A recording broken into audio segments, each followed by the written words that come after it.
San Augustine is hitting the court right now in San Antonio, looking to take down the Panhandle and claim a 2A Division I state title. But as our Dan Millay reports, they're not the first East Texas team that saw action in the Alamodome earlier today. Let's head out there now. And Dan, what did we miss from Kennard versus Jayton earlier this afternoon?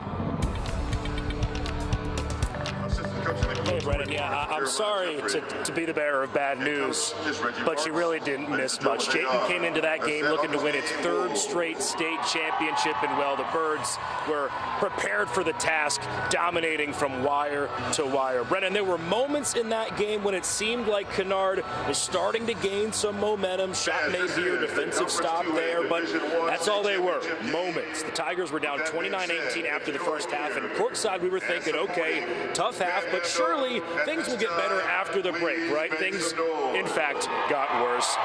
Jayton outscored Kennard 49-27 in that second half, while Colt Gentry, Sean Stanaland, and Dayton Bleeker started bombing away from outside, each hitting at least 2 threes. And at times, honestly, it seemed like the experience and the game plan that the Birds brought into this contest was just too much for the Tigers and first-year head coach Jordan Driscoll to overcome.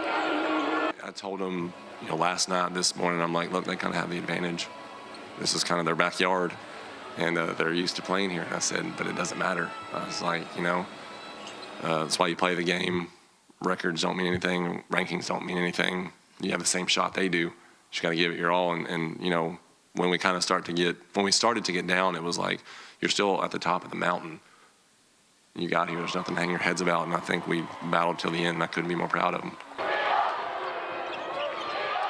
The guys next to coach on the podium performed well for Kennard. Devont Tolliver had 15 and Deuce Harrell had 14, but it just was not enough. Brennan, those guys needed a little help, or really a lot more help. They were the only 2 players on the team that scored double-digit points, and only 2 other players scored at all. In the end, Jayton wins that game 78-45 to claim the 1A Division II state title. But don't hang your heads too hard, East Texans. We got San Augustine hitting the floor right now.